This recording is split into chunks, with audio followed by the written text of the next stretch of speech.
Mitch Belisle, Ryan Boyle, and we finally have some Princeton Tigers on board. The great Russell them out of the Tiger dens. Okay. Chip Buzzeo, Sean Hartofilis. Guys, we got a lot of feedback from our kind of fall ball talk. And I know you both just loyal, avid listeners, and I'm always getting feedback. We had a lot of thoughts. So we're framing this as like a pile-on, a defense, a rebuttal. Set the record straight. Set the record straight. And so we're just thrilled to have you both on. Just to pump you guys up or introduce yourselves.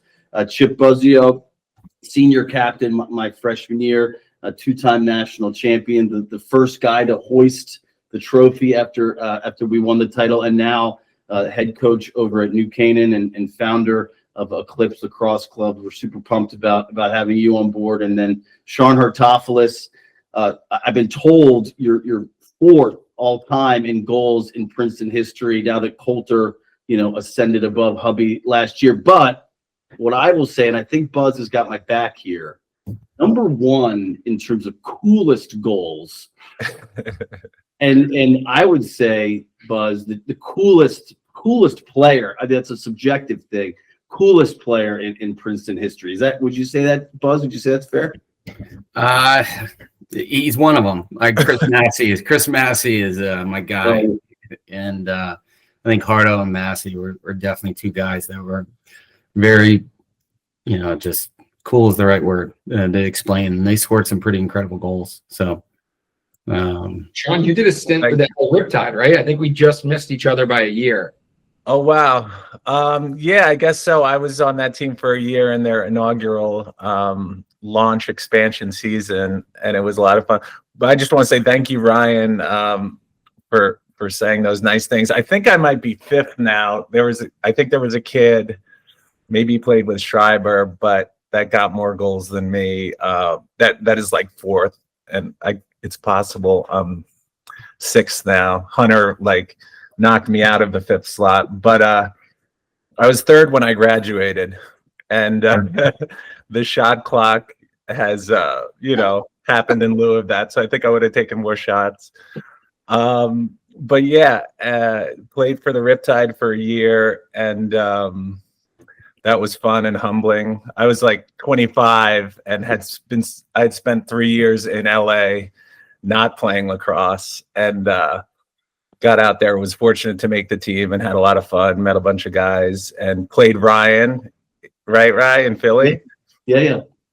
And got absolutely harassed by Spallina in that game. I was like, what do we do? He was checking me when I didn't have the ball. I'm like, I always thought that was weird because I could hit you back, and then he would get mad. I'm like, then stop hitting me, dude. Anyway, tangent. Well, we were pre-shot clock, which was one thing. I think the other thing that's cool, Sean, about your career, collegiate career, we were on TV so infrequently that I think that your game and your career is I equated to an indie rock band in terms of you have to know music to know who Neutral Milk Hotel is. Right. And some of our peers, Adam Gittleman, for example, you are beacon on, he's oh, remember, Sean Hartofilis, so many guys that I talk to that are pros now grew up and reference you specifically in terms of your style and your knack for scoring and just your overall flair as something that drew them to the game that maybe the younger generation doesn't know, but that you're everyone's pro indie rock band, secret of this was my guy before the game became so highly televised. Well, yeah, that's nice. I mean, we were pre-YouTube, almost pre-internet. It seems like we've been wiped from the Princeton lacrosse site and if not history. But no, some guys have been nice about that, sliding into my DMs Rabel and Harrison. We used to try to shoot like you and stuff. Not to name drop, but yeah, I mean, it's really sweet. There's a couple goals that they Lacrosse Playground and these different accounts still put up, and I love to see it, and I love to share it with my kids. So they're always on YouTube, like Sean Hartofilis. I'm like, it's not there. There's nothing. There's like a grainy Georgetown game. You keep going back to the search. Maybe Yeah, they're like, maybe somebody posted something, and that's why we've been getting on Arshman to Ricky Schultz. He's got like a trove of DVDs. We just got to get those digitized. But anyway, that's very nice. I think the best goal you ever scored was the one that didn't count. I know. One in the national championship. Who was also I know. in that situation? And that one has been posted online. And Mulligan, who I coach with at Cavalry in Connecticut, is like, they were offsides. I'm like, hey man, I didn't post it, but I will share it. That was an incredible goal. Even though it didn't count. National championship goal, and you guys are offsides. Is that what? No. It was the championship in 2001, and I think Winnie, who was an absolute stud and saved us, more goals than we could count, stopped more goals than we could recall. I think he was offsides. Yeah. Well, Buzz, let's start with you, because after I posted about kind of run test and yelling at upperclassmen, you kind of messaged me with some of your thoughts in terms of fall ball as a whole, and maybe specifically around. Bring us back to freshman Ryan Boyle. Weave us a tale about freshman RB number 14. Well, I saw the clip that you said that you like yelled at DC. Yeah. And the truth of the matter, I think you yelled at everyone that day. Like everyone. And I remember coming back to the dorm room and going to Scrappy, aka Chris Harrington, and saying, did Ryan Boyle yell at you too? And I think everybody in the room was like, I think that kid yelled at everybody. And I go, George, raise your hand. And I said to him, I think we're going to win a national championship because of it. And I think we're different. And Scrappy, of course, said, no, we suck. And didn't believe it. But, that was a start. And then I remember we had a certain gathering in our apartment a couple days later. And I made sure that all you freshmen showed up early because I wanted you to be in the apartment first. So when all the teammates came in, they wouldn't be talking crap about you. And instead, they got to know you pretty well. And I think after that first week, everything was good. But that first practice was interesting. But it made us better. And I think it set the tone for the year. And I would say that team practiced harder than most teams I've ever seen. It was extremely competitive. I think guys were, aside from you, Hardo, and Prager at attack, the midfield was always scrapping to find, minutes in games. I mean, how many middies did we play in the national championship? Well, real quick, actually, Sean didn't start an attack. Remember this. He would start every game at midfield for one shift. Face-off, opening face-off? No. It was really? Started People would start in midfield, and then after one possession, they would switch. And I don't know if that had to do with him being superstitious, or if it was so that you guys could be all Americans in different positions. Do you remember? I was an All-American midi that year for coming out of the box after the opening face-off, and would immediately switch down. Not sure why, and also that was never explained to you. No explanation. And then Brendan Tierney played a lot of attack for us and scored some big goals. He was kind of the fourth attackman that would sub in a bunch, especially against Virginia. Yeah, against Virginia, he had a couple big ones in the Final Four. So that was interesting. I'm not sure why that happened, but I echo Buzz's sentiment that was an amazing team, and we were locked in. Besides maybe the Easter Massacre, if that was 2001. Remember? Keyscape? Yeah. It was. Yeah. Chip, can you provide a little a rich tapestry of what kind of things was Ryan yelling at you guys about? That's what I'm curious. I don't remember.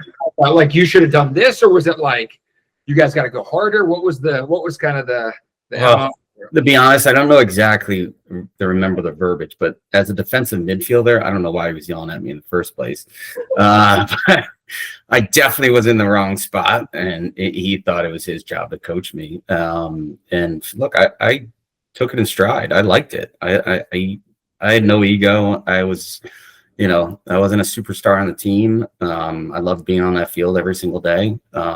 And I liked the fact that we had a guy come in and bring some energy as a freshman. And, look, we wanted to win, especially after losing the championship the year before.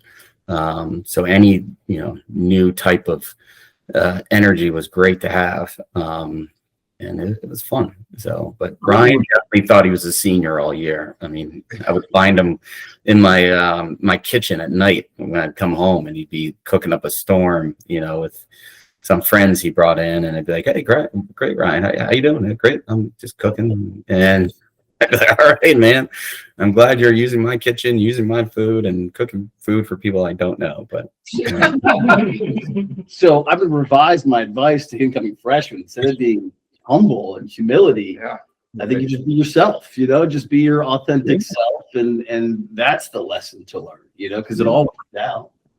Depends who yourself is. You sure did. you're always welcome. Yourself. You took it literally. So You were yourself from day one, and I always appreciated that. You had a ton of confidence, and it was a good thing. It helped. So last episode we talked about the run test, Hardo. I was offended, particularly by Mitch's words. What did I say? Saying a brisk jog. No, I just wanted to add, because Ryan hadn't, that we also ran a 6-minute mile every Monday after practice, the Monday mile.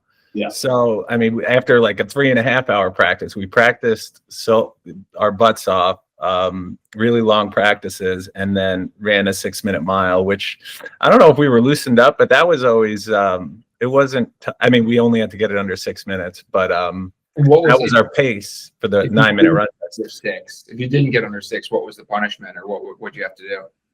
I don't know that there was a punishment. They would, express disappointment, and there were a lot of guys that Just worked harder. Tierney? There were a lot of. I just remember, and I think you alluded to it, Boyle, just the prevailing dread that was, leading up to the run test. Like, people would just not stop talking about it. And like, how are you doing? Are you ready? And just days before it, everybody was so bummed out.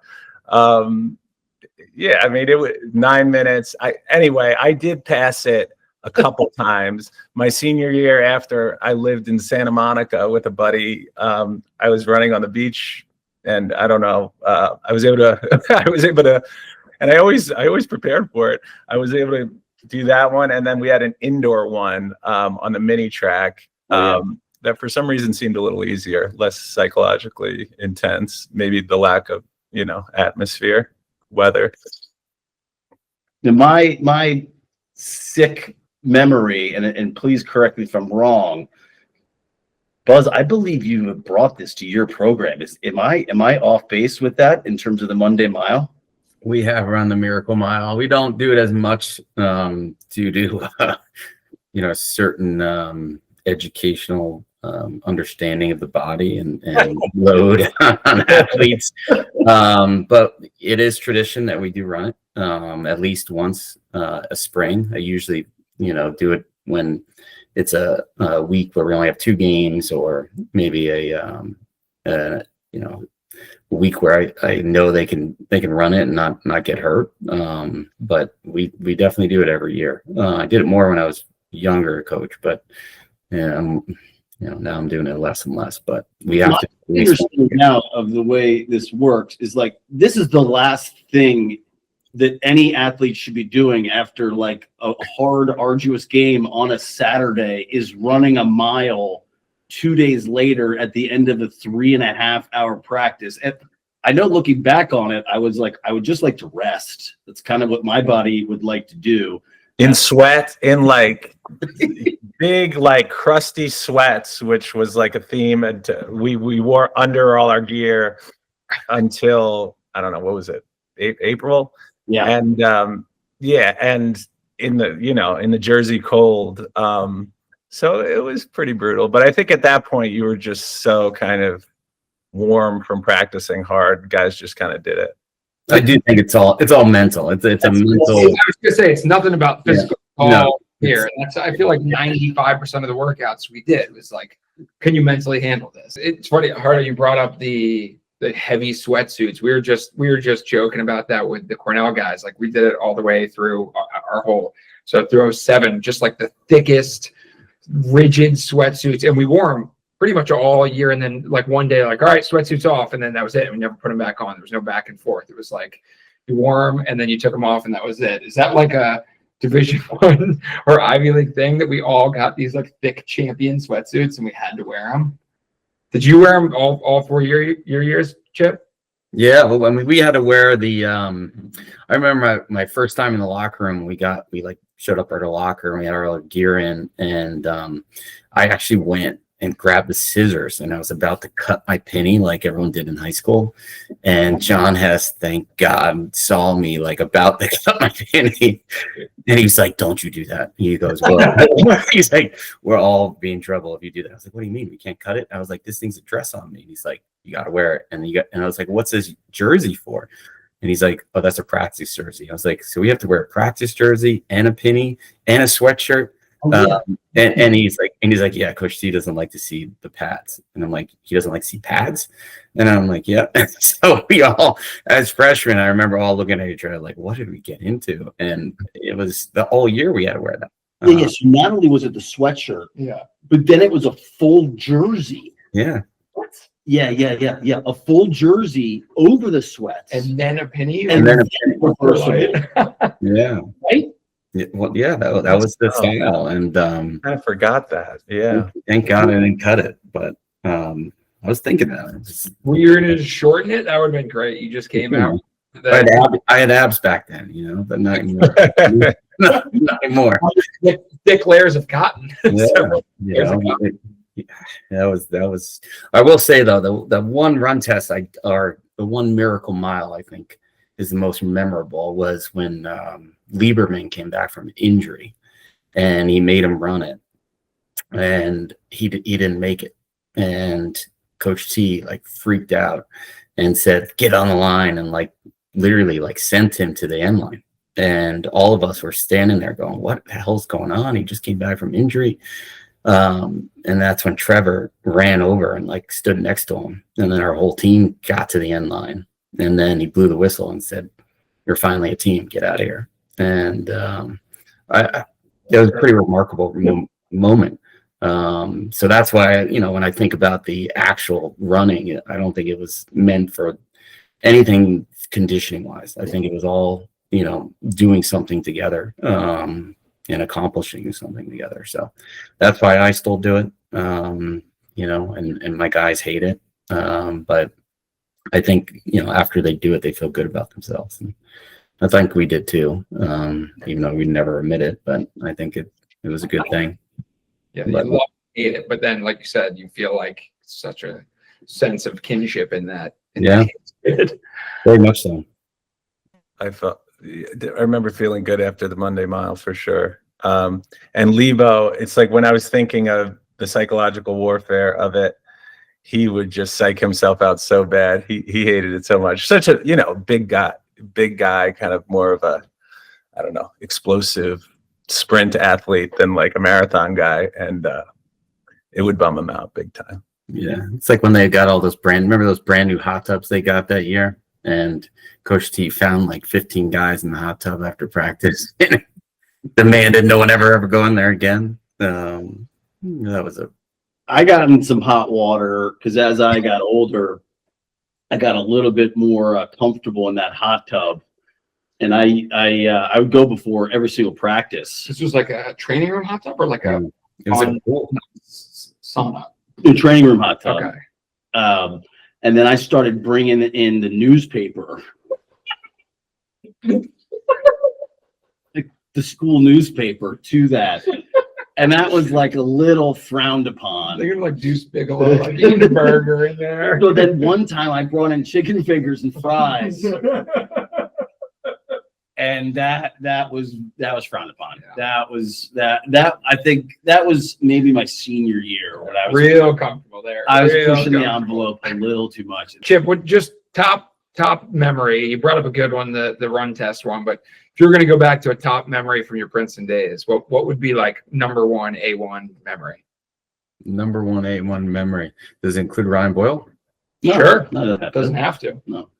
Well, I think we talked about my senior year, the idea of being full circle, because we won our freshman year, and we were able to win our senior year. And I think one of the moments for me was my freshman year. I think it was the second day on campus, and I think Baylor was like, "Hey, let's go throw around in the pit." Do you guys remember the pit, or did they put those like offices there? But there was this, basketball court in the middle of campus with a lacrosse goal and some lights, and all the freshmen went out, and we wanted to kind of see what each of us had, and we were throwing the ball around, and then all of a sudden, Massey, Hess, and Hubbard walked down, and we were like, well, okay, three captains, 3 All-Americans, the best guys on our team, and I threw the ball to Hubbard, and he threw the ball back at me, and he broke my stick. And he threw it that hard, and it sucked because that was the only stick I had. And first day of practice was next day, and I think that's why I dropped the damn ball probably the first practice, and Tierney killed me the rest of my career. But I remember Hess saying to me, like, go to my room. I got a bunch of sticks in a bucket. You can grab one. So I went to his room, and he had a bunch of traditional strung sticks, and I'd never used a traditional strung stick. So I used a traditional strung head for my first practice at Princeton. But the reason I bring up this story is because when I went into that room, I looked at some championship photos, and I saw a championship photo on the wall with the team. And then a couple of days later, when we were all hanging out in the apartment, I was staring at the photo again, and Hess came over and said, "We're going to get another one of those, and you're going to be in it." And I'll remember that. And there's a photo when we did win freshman year, and I'm kind of in the middle, on the bottom where freshmen shouldn't be probably. But John Hess grabbed me and said, "You're in this photo with me." And it's something that I put up on the wall, and Ryan Boyle, hence 3 years later, was sitting in that ugly ass blue chair that I had in my room, if you remember, that reclined, and he was just sitting there by himself. I thought he was being weird, but he was staring at that championship photo, and he kept on saying, I'm going to get one of those. And when we did win the championship, Ryan Boyle came out of nowhere and literally stuck his head between Ryan Mollett and I, and just said, "I got my fucking photo. I got my fucking photo." And I actually have it all on behind my desk, and you can see it. Oh, yeah. So Ryan is right there, and I'm right there, and that's not me smiling because we won. That's me laughing because he's screaming in my ear that he got his effing photo. And I just look at it, and we had that same similar experience. Obviously, Ryan had a much more decorated career than I did, being the player he was. But it's just cool to think about how, we go through those experiences as a group and a team, and how important imagery is. So to me, that's something I remember from my Princeton days, is how that all came kind of full circle with the photo. So.